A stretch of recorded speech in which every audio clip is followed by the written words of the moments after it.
Você está ouvindo o Lawyer to Lawyer, as melhores práticas de gestão, inovação e tecnologia no direito. Meu nome é Gabriel Magalhães, bem-vindo ao Lawyer to Lawyer.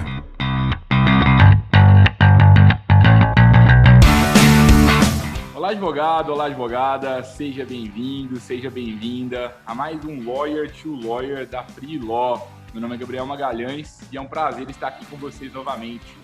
Hoje eu tenho o prazer de receber aqui de novo o Eric Nibo. Pessoas boas têm que vir aqui sempre, né, Eric?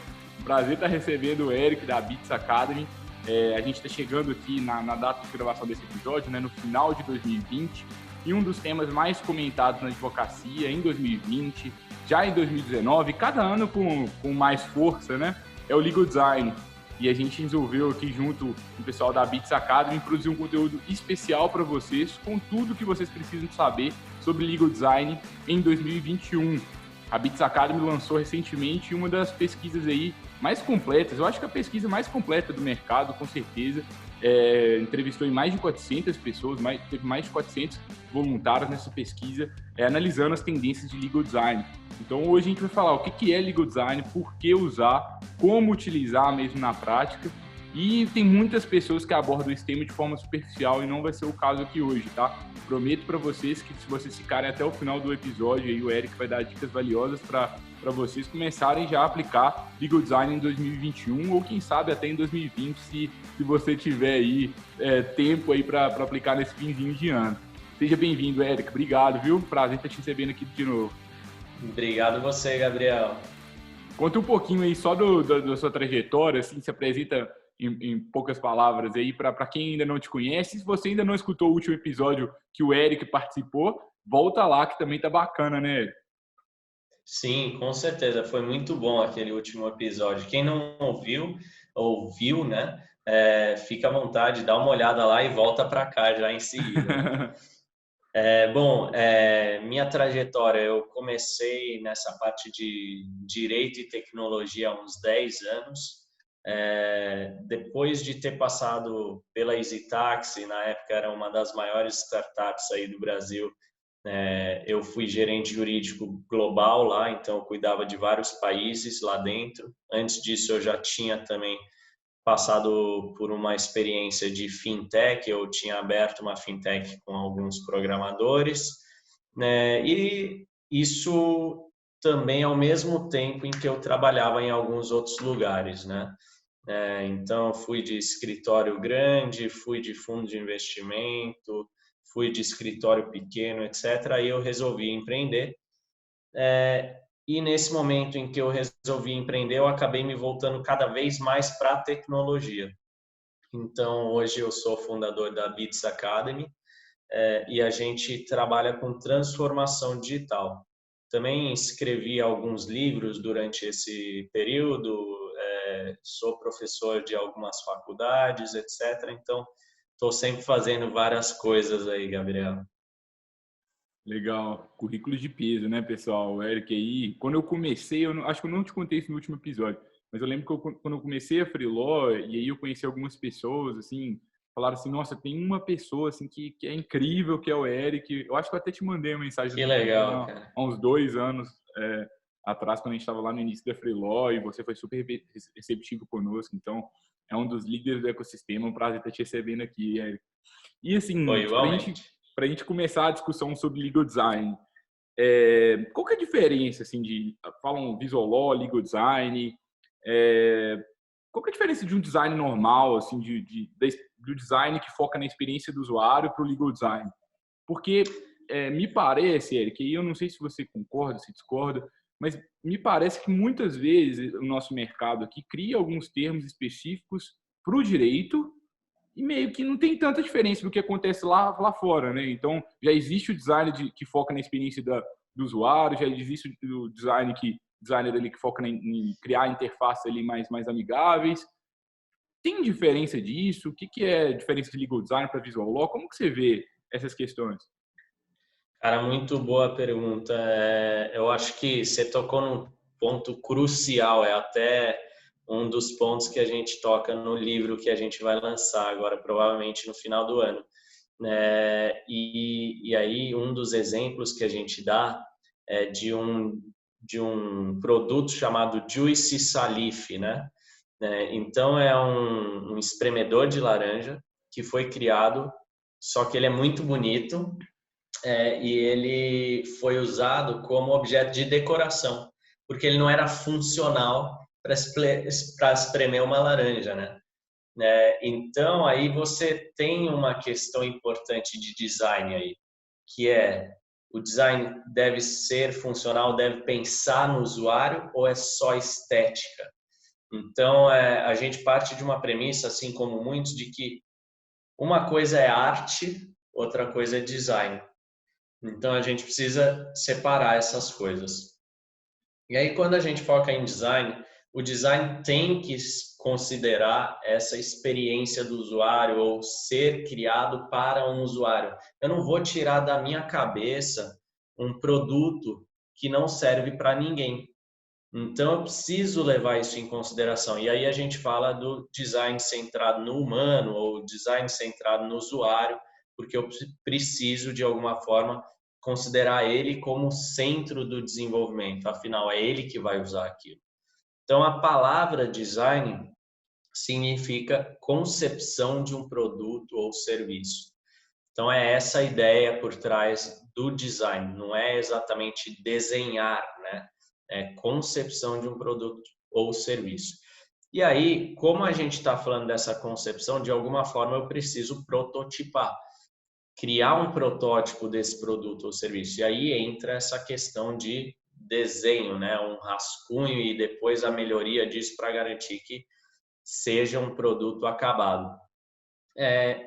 E aí tem um terceiro elemento que é o visual law.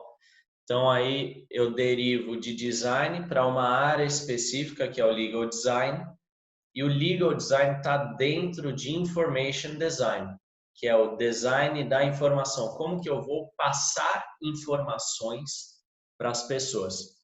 O visual law, ele defende, teoricamente, as pessoas que defendem o visual law defendem que se trata só de uma abordagem utilizando recursos visuais.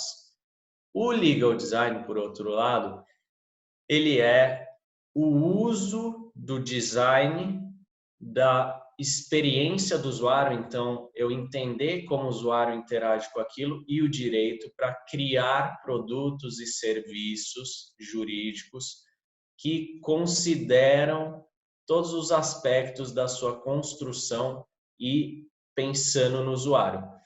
Então, aí, quando a gente está falando de legal design, então a gente tem esse aspecto visual também, mas para um propósito.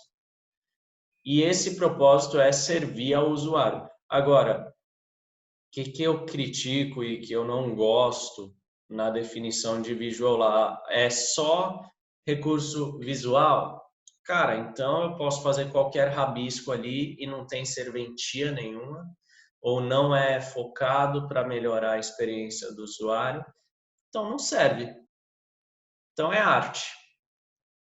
E é isso que muitas pessoas do mercado acabam criticando. Ah, é só fazer desenho, então, na petição, é só fazer cor num contrato, então estou fazendo visual law, legal design. Não, não é isso. E aí, na minha opinião, se a gente tem as pessoas do visual law falando, não, mas isso serve para um propósito, que é para esclarecer melhor para o usuário, pronto. Aí voltou para o legal design, não é visual law. Então, eu não preciso fazer essa distinção entre visual law e legal design, porque no legal design é indissociável essa questão visual, porque é ela que auxilia o usuário, e se o visual law pretende, de alguma forma, melhorar essa experiência do usuário, ele deixa de ser o que o pessoal defende, que é algo diferente de legal design, e volta a ser legal design. Então, na minha concepção, não faz muito sentido essa distinção. E assim, se a gente for comparar um designer, um UX designer, né, que é esse designer que fora da advocacia foca na experiência do usuário, pensa muito nisso, versus um legal designer, tem diferença prática? Digo assim, se eu estou querendo contratar alguém para um projeto meu, Se eu busco um UX designer aqui para me ajudar, algum designer que tem experiência com isso, em produto mesmo, ele vai conseguir atender bem o escritório de advocacia, no seu entendimento, ou realmente é bem peculiar a diferença? Eu acho que é peculiar porque quando a gente fala legal design, a gente está qualificando, né? A gente está colocando que é na área jurídica. Qual que é o problema de eu pegar um designer ou UX designer para a área jurídica, mas que não atua nela? Ele não tem o conhecimento dos efeitos que alguns dos recursos que ele vai utilizar têm dentro da área jurídica. Então, de repente, ele fala, vamos tirar esse texto aqui que não está legal. Pronto. Aí, aquela frase que tinha uma importância jurídica já não faz mais sentido. Ou então, vamos tirar isso aqui daqui e colocar lá no final. Talvez não tenha um sentido lógico, por exemplo, para um juiz ou para alguém que está lendo um contrato, etc. Então, precisa ser alguém que entende como funciona esse ambiente jurídico, porque senão pode acontecer de essa pessoa eliminar algumas coisas ou colocar algumas coisas que não são aceitas. Se eu pensar em contratos, por exemplo, na lei, às vezes, tem os elementos básicos que precisa ter num contrato. E se, de repente, essa pessoa suprime um desses elementos, esse contrato deixa de ser válido. Então, a gente tem esse tipo de problema que é um pouco mais embaixo, né? Ou se eu for fazer um termo de uso, por exemplo, onde a gente tem visto muita gente aplicando legal design, e eu não sigo ali algumas estratégias para evitar processo por causa de falta de informação ou pensar em como uma área de saque recebe reclamações de clientes. Então, tudo isso é muito importante, porque a ideia do legal design é a gente melhorar a experiência do usuário. Quem que é o usuário? Não é só o cliente. O usuário é todo mundo que interage com aquele documento ou serviço jurídico. Então, eu tenho que pensar nos departamentos de uma empresa ou de um escritório que lidam com aquele documento. Preciso pensar no receptor final, que é o cliente às vezes ou não. Preciso pensar em outros stakeholders, né? Então, todo mundo que é afetado por aquele documento. Então, tudo isso tem que ser levado em consideração. E aí, muitas vezes, um designer puro ou UX designer não vai saber como que aquele documento influencia ou impacta a vida de alguém, né? Então tem que ser um trabalho em equipe, né? Assim, não tem como a gente só Sim, pegar a tarefa e delegar e terceirizar, né? A gente tem que fazer parte ali, porque ainda que seja um UX designer especial, um legal designer, né? Não sei se é exatamente esse que é o termo que o mercado utiliza, né? é Mas isso aí. ainda que seja um legal designer, possivelmente a pessoa não vai ser advogado, ou talvez sim, né? Mas é importante que talvez o advogado daquele caso que está delegando aquela tarefa, pelo menos no meu entendimento aqui até o momento, que ele também faça parte, co-construa soluções. A gente não quer só passar a demanda para alguém e que ela volte toda bonita aqui com ilustrações, né? Não é esse o objetivo. Exatamente. Então, vou te dar um exemplo na nossa equipe. Na nossa equipe tem uma arquiteta, 2 designers e 2 advogados. Então, a gente toma esse cuidado para ter sempre um advogado lidando com as questões técnicas. Então, a gente faz, por exemplo, a gente começa com a limpeza do texto. Então, vamos eliminar tudo aquilo que não é essencial, tudo aquilo que é repetitivo, vamos mudar a forma de escrever, porque muitas vezes os textos estão escritos de uma maneira ruim, com uma linguagem arcaica e de difícil interpretação, uso de palavras ambíguas. A gente muda tudo isso, aí a gente passa do advogado para o designer. E aí o designer vai poder aplicar algumas coisas. O que acontece? Quando está na mão dos advogados, a gente começa a ver também, será que essa cláusula num contrato tem uma relação lógica com a cláusula seguinte? Ou então numa petição, será que esse argumento tem uma ligação lógica com o argumento seguinte ou não? Então a gente analisa essas técnicas de redação também, e o próprio advogado também pode sugerir recursos de design para aquilo. Então, às vezes já vai para o designer com alguma indicação. E aí o designer vai analisar aquilo, vai ver se ele entende. Então, a gente faz esse teste também. Vamos ver se os nossos próprios designers entendem esse texto. Porque é uma boa prova de fogo, né? Então, se eu estou falando que uma pessoa leiga precisa entender, eu preciso ter certeza que o meu designer entende.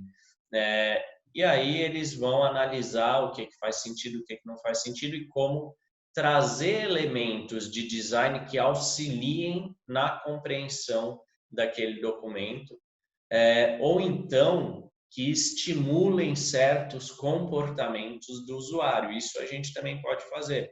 Então, é o que a gente chama de nudge. Nudge em inglês significa empurrãozinho. Então, a gente dá esse empurrãozinho para que a pessoa tome uma determinada ação que a pessoa quer que seja tomada a partir do documento. Uhum.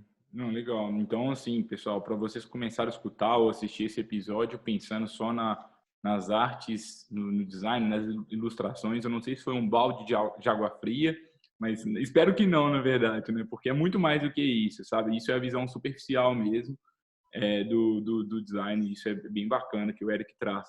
Se a gente for pensar assim conceitualmente, assim, se a gente for definir assim, uma frase, o legal design seria o quê? Assim, seria design melhorar a experiência do interlocutor ali? Eu gosto de falar que o legal design é a aplicação de princípios de design e princípios de experiência do usuário para documentos ou serviços ou produtos jurídicos. Então, eu gosto de definir dessa maneira, porque aí a gente consegue abarcar tudo, né? Então, qual que é o objeto principal? É o produto jurídico. E o produto é serviço ou documento. E aí a gente fala como que a gente faz isso? Por meio da aplicação de princípios de design e de experiência do usuário. Uhum. E dentro desses princípios de design, de experiência do usuário, tem alguns aí que você destaca aí como importantes, assim, que talvez até ajudam, ainda que o advogado não vá contratar um designer no momento, mas só para ele ter consciência e talvez até melhorar a redação das petições sozinho, por exemplo? Lógico, você tem, por exemplo, a metodologia de design thinking. Então, isso é bem diferente, né? O design thinking é uma metodologia de resolução de problemas ou de criação de produtos, né? Então, você tem alguns passos que são seguidos dentro dessa metodologia e um passo muito importante é exatamente a empatia. A empatia com quem? Com o meu usuário. Então, eu me coloco na posição do usuário para entender como que seria o efeito daquilo que eu estou criando nele. Então, quais que são as necessidades que ele tem. E aí eu vou construir esse produto em cima dessa noção. Então, esse é um elemento importante na metodologia. Depois disso, a gente tem também como que cores, linhas, fontes e outros recursos gráficos podem influenciar ou impactar o meu usuário. E aí, por último, como que as pessoas se comportam? Então, aí a gente entra na área de UX, na experiência do usuário. Como que é a experiência do meu usuário? Como ele se comporta? E aí entra uma questão muito importante que as pessoas geralmente não fazem e não gostam de fazer, que é pesquisa. Então, eu preciso pesquisar como que as pessoas se comportam. Então, já existem algumas pesquisas, né, fora do legal design, fora da área de legal design. Então, existem pesquisas neurológicas, pesquisas de design, pesquisas de UX. E agora está começando, ainda de forma incipiente, as pesquisas no legal design. E aí um exemplo é essa pesquisa que a gente fez recentemente. Conta um pouquinho para a gente aí da pesquisa de vocês. O que vocês aprenderam, né? Foram muitos voluntários. Quais foram as conclusões, assim? E eu acho que eu li a pesquisa e fiquei surpreso, assim, com os resultados. Aliás, surpreso não, né? Porque muitas coisas meio que estão até escancarando o que já era... Que todo advogado já Esperado, deveria... né? assim, mas quais são os benefícios assim do legal design, por que utilizar e como que a pesquisa embasa isso também, sabe? Legal. A pesquisa foi muito legal. A gente partiu de uma premissa de que a gente tinha que entrevistar muita gente para realmente dar corpo, né? Não adianta eu entrevistar 10, 20 pessoas e tal. A gente não queria isso, porque a gente vê muitas pesquisas entrevistando poucas pessoas e expandindo isso para o geral, como se aquilo fosse uma norma, né? Então a gente falou, cara, vamos tentar entrevistar o máximo possível de gente dentro de um mês. A única questão a gente não utilizou alguns métodos científicos que são considerados bons para justificar uma pesquisa. Então, isso ainda falta na nossa pesquisa, né? Então, tem alguns modelos usados pela academia, que é regressão linear e não sei o que são métodos estatísticos para validar algumas questões. Então, a nossa pesquisa é inteiramente baseada na interação com os entrevistados, tá? Então, acho que esse é um aviso importante da gente fazer.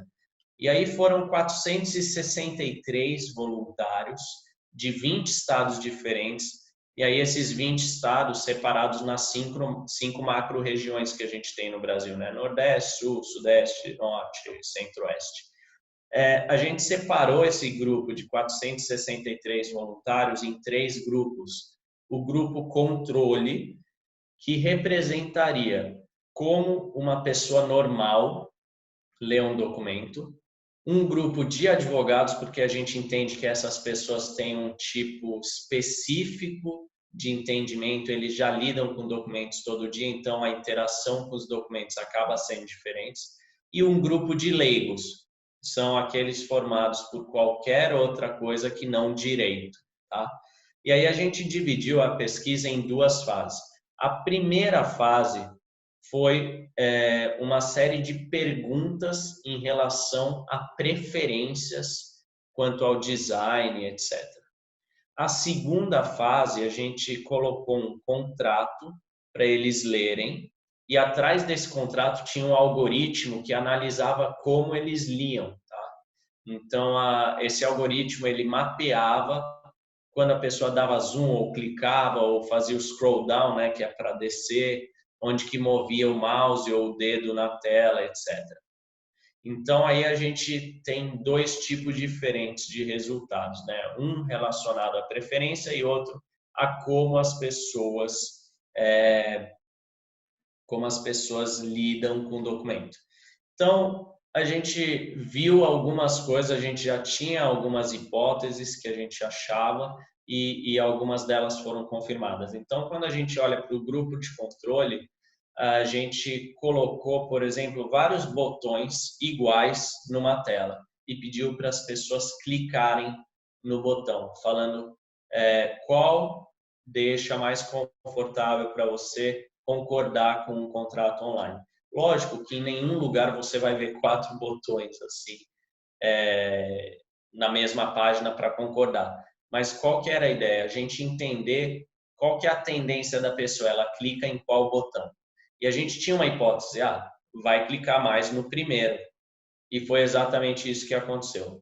Isso dentro do grupo controle, tá? 4 botões iguais. Depois a gente colocou uma cláusula escrita de forma normal, como se escreve geralmente num contrato. Em seguida, a gente colocou uma cláusula que ocupava metade do espaço, quase, e tornou o texto um pouco mais objetivo e pediu para as pessoas indicarem qual das cláusulas teria uma leitura mais fluida. Então, a palavra fluida também depende da interpretação das pessoas, mas é basicamente a facilidade da leitura, etc. Então, a maioria das pessoas, então 64%, escolheu a versão mais curta ali em termos de extensão da linha, né? Depois a gente viu também se as pessoas acham que é mais claro um texto, um infográfico explicando o texto, ou os dois juntos. E aí a gente teve só 8% falando que o texto é mais fácil de entender. Então aí a gente está vendo que recursos de legal design auxiliam as pessoas a compreenderem esse texto, né? Depois a gente mostrou um contrato padrão e outro contrato em que a gente só adicionou alguns ícones, nada demais. Então, coisa bem simples mesmo do ponto de vista de legal design. E 92% dos entrevistados optaram pelo contrato ou pelo modelo que tinha pelo menos os ícones, ao invés daquele que tinha só os textos. Então, acho que essas questões foram as mais interessantes que a gente viu. Isso era no grupo controle. Ou seja, como que a gente analisa quem lê as coisas de uma forma normal, né? Como que as pessoas leem essas coisas. Depois a gente começou a dividir entre advogados e leigos. E aí a gente viu, por exemplo, que no grupo, que nos grupos, basicamente, a pessoa tendia a clicar no botão verde quando era para concordar com alguma coisa. A gente viu também que a maioria coloca vermelho para não concordar com alguma coisa. E aí os outros elementos acabaram se repetindo nos outros grupos, né? Igual aconteceu no grupo controle.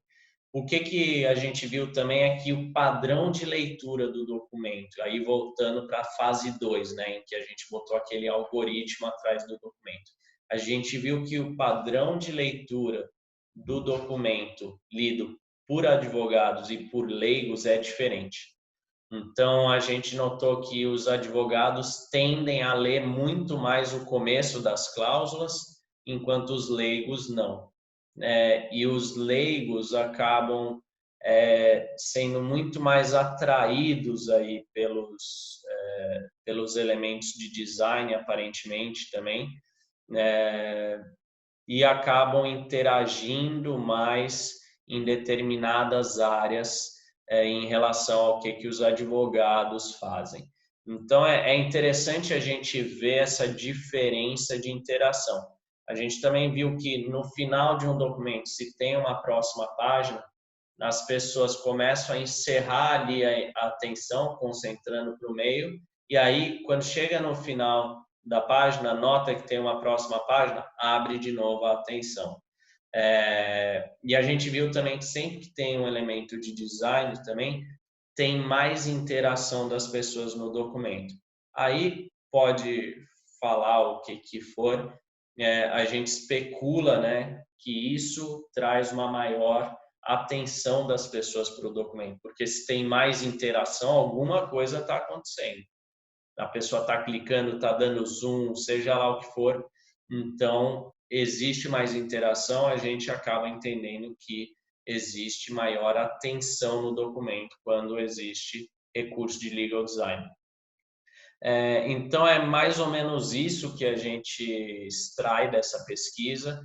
A ideia era, pelo menos, começar um pouco desse estudo no Brasil, para a gente poder ter outras pessoas analisando isso, fazendo outras pesquisas, porque isso é importante para consolidar esse tipo de estudo, né?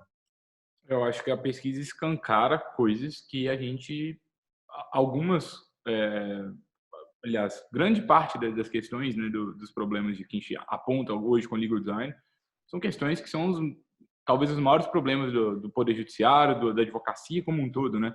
Hoje as pessoas não entendem os seus direitos, as pessoas não entendem o que o advogado fala, tem um desnível muito grande de informação. A gente tem uma profissão aí, por muito tempo, latim era muito comum, hoje está caindo ainda, mas muitas pessoas insistem em utilizar juridiquês em excesso, uma escrita que só advogados entendem, petições gigantescas que, ok, a gente pode até reclamar que muitas vezes os magistrados não leem as petições e de fato não leem, mas ao mesmo tempo vão facilitar o trabalho do magistrado, porque assim, não tem condição de ficar lendo isso tudo, sabe?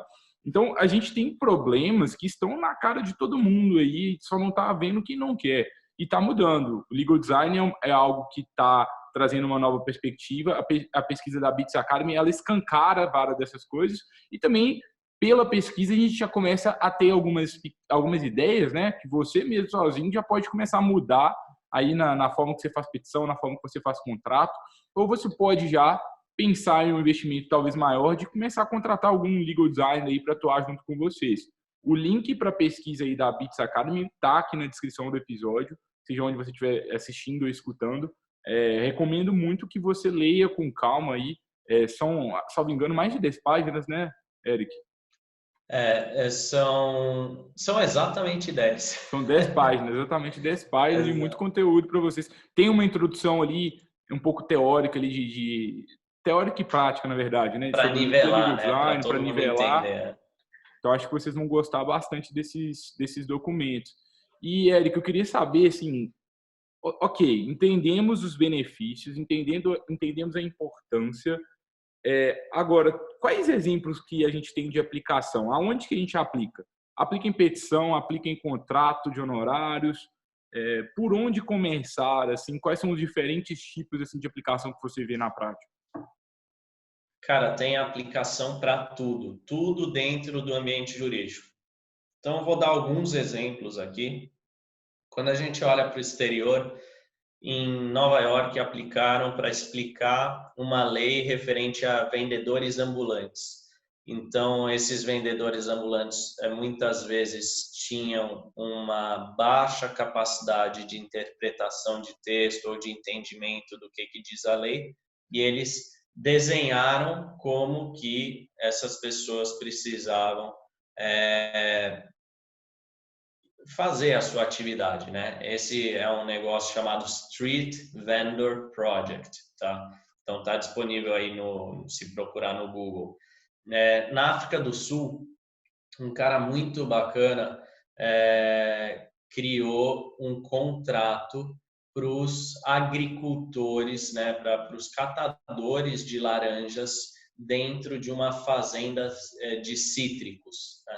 Porque essas pessoas também tinham baixa escolaridade e não entendiam os documentos. Então ele fala, até a gente fez uma entrevista com ele, e ele fala, pô, muitas vezes essa galera tinha que confiar no patrão que ele era obrigado pela norma, né, a explicar direito um contrato para seus funcionários que deveriam assinar aquilo. Então, olha que loucura.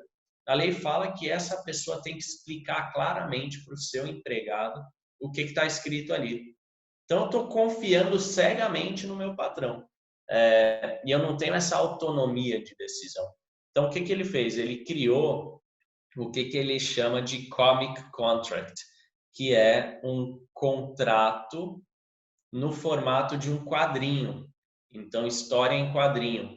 E aí ele diz que as pessoas tiveram uma aceitação muito maior e gostaram daquele contrato. Então, ele está trabalhando muito nessa questão de acesso à justiça. Justiça não é só eu ir para o tribunal, é eu realmente poder exercer os meus direitos. Então, aí tem 2 casos muito legais. Então, isso é para entender normas que regem o nosso cotidiano, a nossa vida pública. Além disso, a gente pode aplicar para contrato, e isso é muito mais óbvio, né? Então, a gente pode aplicar para contratos, pode aplicar, a gente já aplicou, tá? Em documentos societários.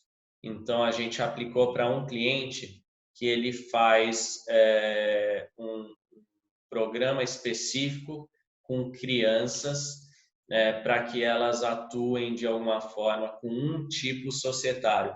E aí a gente tinha que explicar um contrato social ou estatuto social para crianças. Então, olha que loucura, né? E aí a gente teve que aplicar legal design para eles entenderem. Fora isso, eu posso aplicar para opinião legal, memorando legal, porque ali eu estou colocando várias teses jurídicas, é muito mais fácil se eu utilizar alguns recursos de design, né? E aí não precisa ser desenho, não, tabelas criadas de uma determinada maneira. Então, eu falo muito de matriz de risco. Se a opinião legal ou memorando é criado para uma tomada de decisão, Então, vamos utilizar matriz de risco para resumir ali os riscos e facilitar a tomada de decisão. Tem também petições, então, dentro da área contenciosa, isso funciona muito. A gente está vendo até alguns órgãos, como Banco Central, CVM, etc., utilizando para explicar as próprias normas para quem é o receptor daquela norma, né? Então, assim, dá para aplicar para tudo, tudo, tudo mesmo. É uma coisa que eu gosto de dois exemplos. O The Legal Design Lab lá de Stanford, eles têm muitos exemplos lá. Tem um deles que, salvo engano, eles constroem meio que o passo a passo de um processo e enviam para a pessoa, sabe? Eu nunca vi nenhum escritório de advocacia fazendo isso especificamente, né? Mas especialmente quem trabalha com contencioso, para pessoa física ali, muitas vezes que tem um volume alto de clientes, às vezes é difícil nivelar as expectativas, a pessoa não sabe o que é a primeira instância, a segunda instância, não entende o que é o Exato. processo de execução. Então, se na hora que a pessoa assina o contrato de honorários, a gente já entrega para ela, por exemplo, um mapa de onde estamos para onde vamos, acho que seria algo que provavelmente ia reduzir muito o número de ligações assim, de escritórios. Eu falo isso, né, assim, com base no problema que eu vejo muito no mercado também, mas também com base um pouco nesse exemplo aí um dos exemplos que tem lá no The Legal Design Lab de Stanford, que é o berço aí do legal design, né? É uma Surgiu das lá. principais expositoras mesmo, a Margaret Hagan, né? Os nomes assim dos autores aí, o Érico vai saber bem melhor do que eu sei mais superficialmente, né? Mas acho que é sempre legal a gente beber direto na fonte. Eu gosto bastante disso. É em inglês, mas vai lá, coloca o Google Tradutor se você tiver dificuldade com a língua, que pode Exato. ser que vai dar para pensar também. Uma outra aplicação que eu gosto é assim, a partir do momento que eu entendi os princípios, entendi o princípio do design. E aí você está comunicando alguma coisa assim e você está vendo que está truncado, talvez assim é uma informação que precisa ser visual, sabe? Talvez valha a pena contratar alguém pontualmente para fazer algo específico para você ali. E aí é um Isso. trabalho bem mais enxuto, digamos, né? Porque eu já sei mais ou menos o que eu quero, tem menos pesquisa, é algo menos também, por outro lado, menos. A gente não tem uma estratégia grande de legal design por trás, mas a gente pode fazer algumas pequenas ações pontuais. Se a gente soubesse, poxa, eu fiz uma petição aqui, se tivesse um elemento visual explicando isso aqui, uma tabela, uma imagem, eu acho que agregaria bastante. Talvez a gente ia ter mais chance do magistrado entender o nosso entendimento. Vamos contratar alguém para fazer isso? Sabe? A gente fez um artigo há muito tempo na Freeló, né? E o nome do artigo é Por que toda petição deve ser feita em Word? Assim, por convenção, sempre é feito em Word, mas tem algumas coisas que você vai conseguir explicar de uma forma diferente. E aqui a gente não está defendendo de forma alguma aquelas petições assim, digamos, com muita informação, muita cor. Não é isso mesmo que a gente está defendendo. Mas, poxa, por que não trazer alguns pequenos elementos visuais? Eu acho que isso é uma ótima forma de iniciar no legal design. Ah, estou sem orçamento, não quero contratar alguém por enquanto. Contrata alguns pequenos projetos, vê o resultado, vê se faz um teste aqui com uma tese específica do seu escritório e você contrata alguém para fazer uma imagem, vê se teve mais decisões favoráveis, vê se o magistrado comenta alguma coisa com você. Talvez pode ser uma forma, não sei se é com o caso. Você está mutado, velho. Opa, desculpa. Até você deu um exemplo muito legal, Gabriel. É, Você falou, pô, faz aqui na petição, tal, não precisa ser feito em Word. Eu não preciso socar desenho, como você falou. Só o efeito de eu diagramar já é um negócio incrível.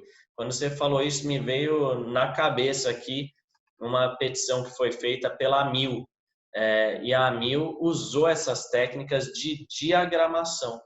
E aí, ao invés daquele texto corrido assim, eles usam, por exemplo, a lateral da página para ressaltar alguns argumentos principais. Cara, isso tem um impacto muito forte. E aí eles usam a cor azul, por exemplo, para ressaltar esses argumentos. Cara, é muito mais impactante, né? Então, a chance de você convencer é muito maior. E aí você tinha falado também do Legal Design Lab lá de Stanford. Outras referências muito legais são as da Finlândia. Então, lá na Finlândia você tem uma galera de legal design muito boa. Uhum, legal. uma coisa que eu gosto também quando eu penso em legal design é pensar muito bem qual é o objetivo que você tem ao aplicar aquilo. Por exemplo, se eu sou um escritório, estou no começo da minha carreira, meu objetivo é captar cliente, assim, você pode usar, claro, nas suas petições, sabe? Mas, na minha opinião, faz muito mais sentido que você utilize o legal design voltado para aquisição de clientes nesse momento do que voltado para melhorar ali a efetividade das suas petições.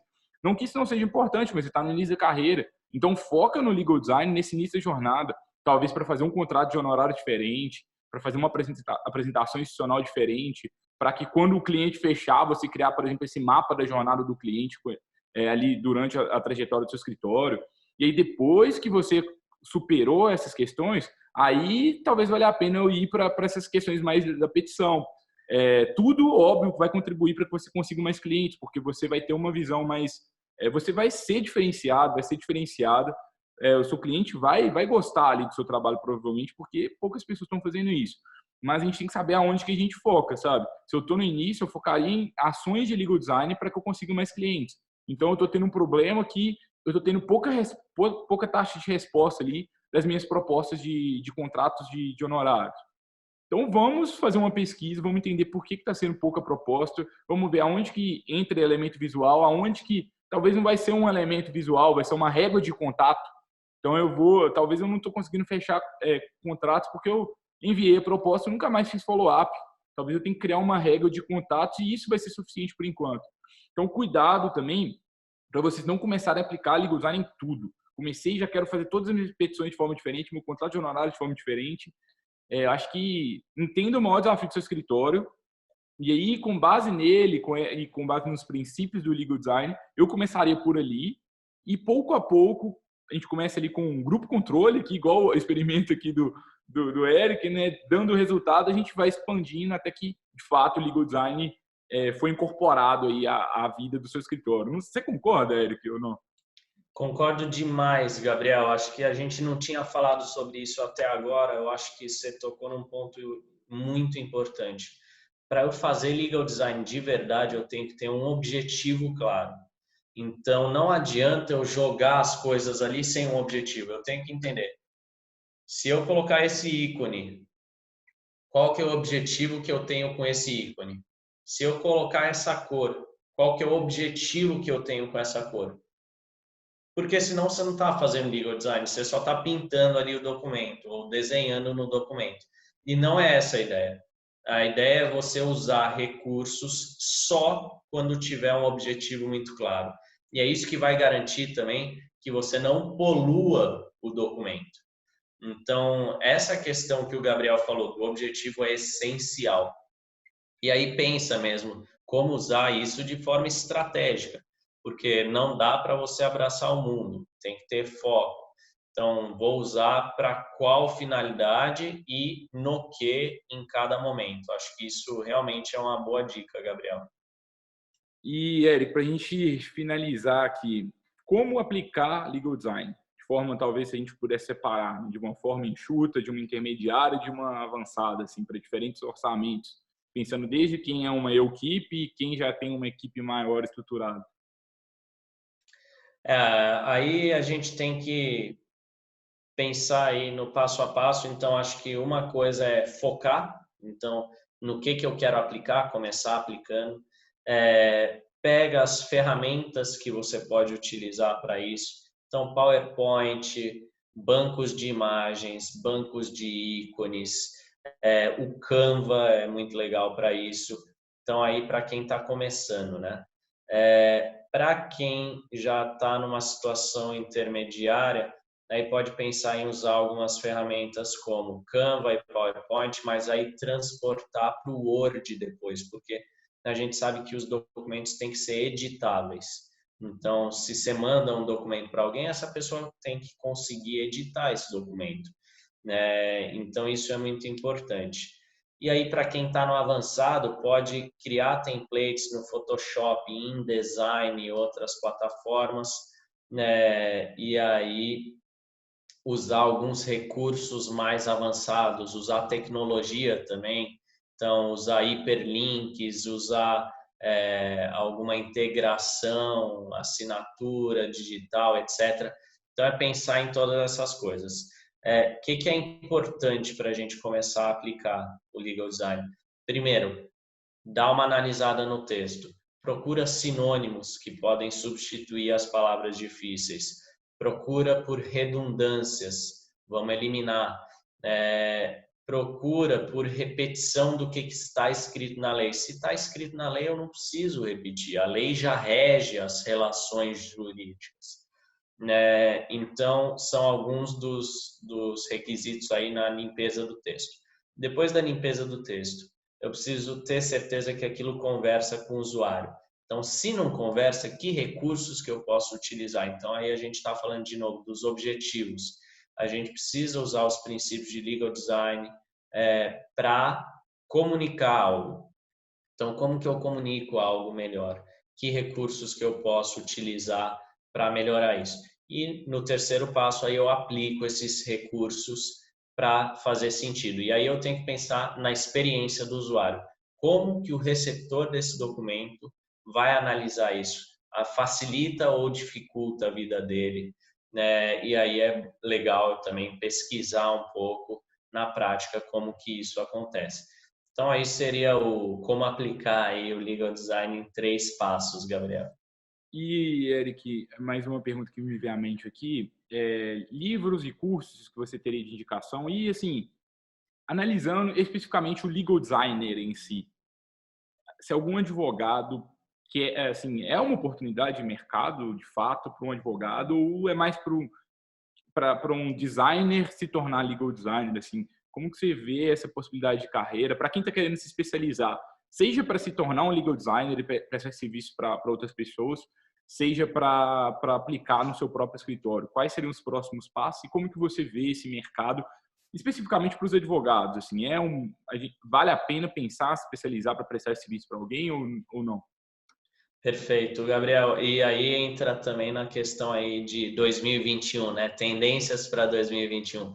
Então, tem um cara da Finlândia chamado Antti Inanen, e ele fala, olha, existem 2 tipos de advogados, assim como existe 2 tipos de programador, né? Que é o front-end e o back-end.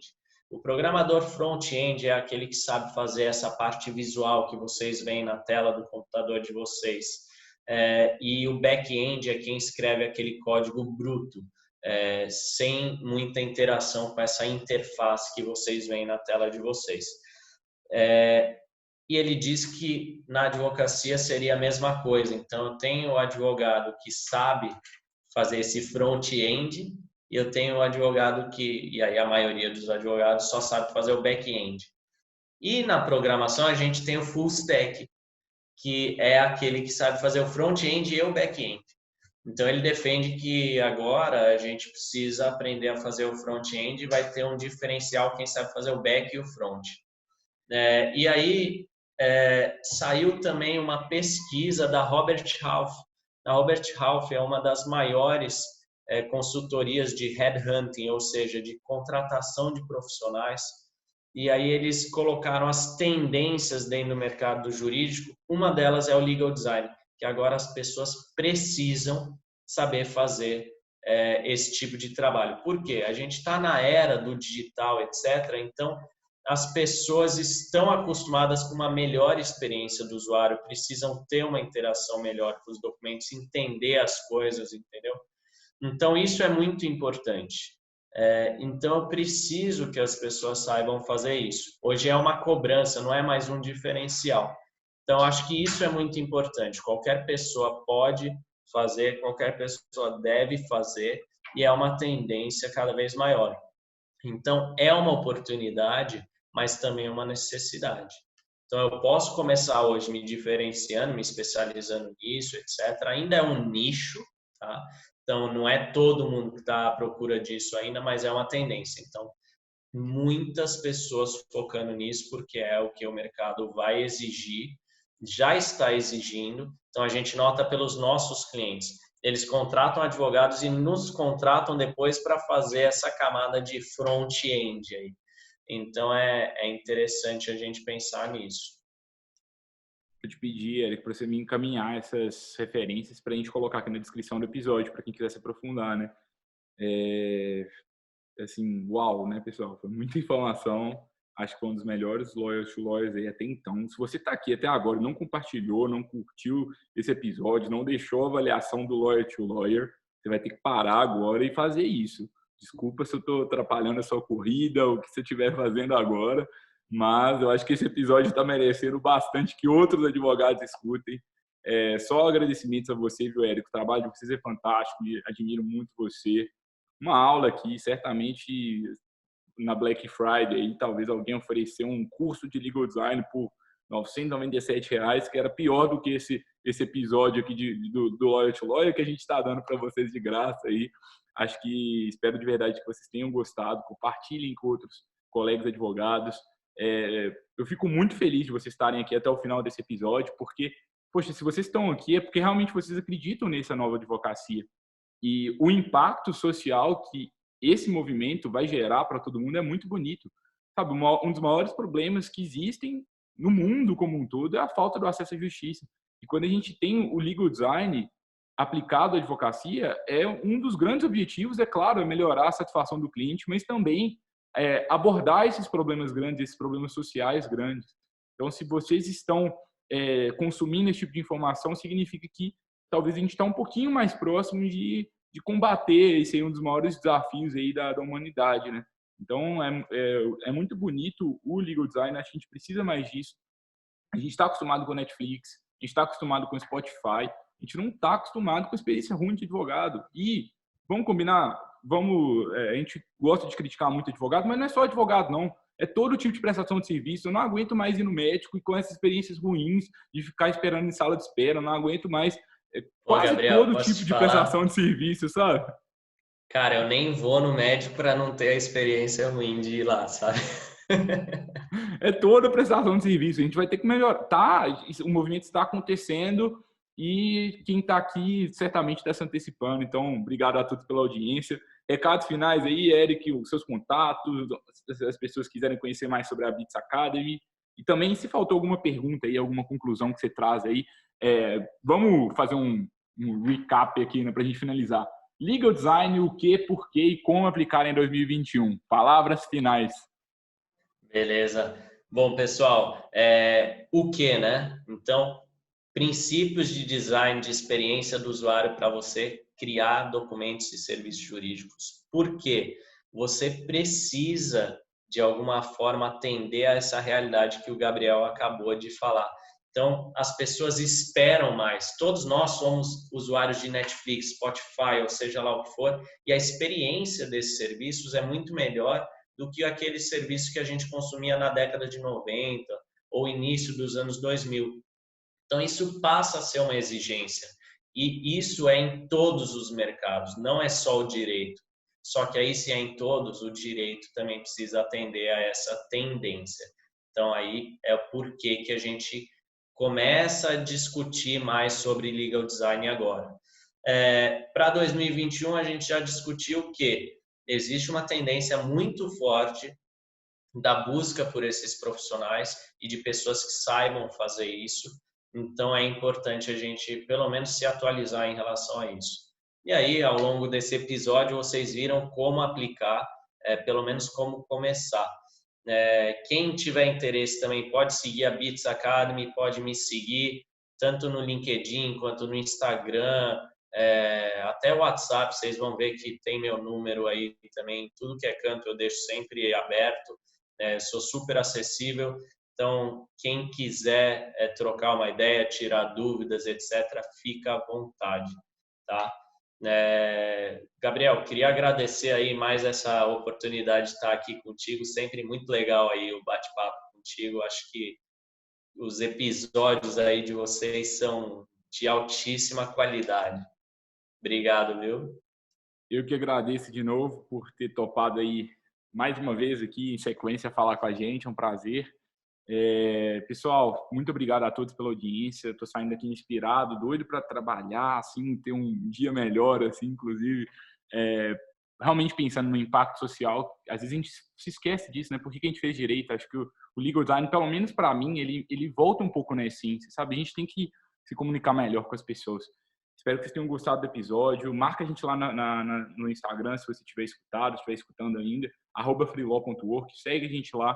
Por lá a gente traz versões diferentes dos episódios aqui do Lawyer to Lawyer. Então, vocês vão ver que na semana de lançamento desse episódio, vocês vão ver vários conteúdos em formato visual ali, de uma forma diferente.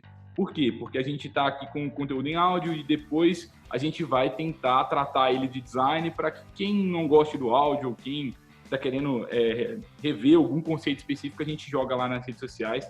E também convido vocês a se inscreverem na Free Law News, a nossa newsletter semanal, todas as segundas-feiras. A gente envia também uma versão em texto, também uma curadoria de conteúdos para vocês que querem se aprofundar mais e entrar em 2021 ou 2022, seja lá quando você estiver escutando, mais próximo aí dessa nova advocacia. Muito obrigado novamente, pessoal. A gente se vê novamente na próxima quarta-feira. Até logo. Tchau, tchau.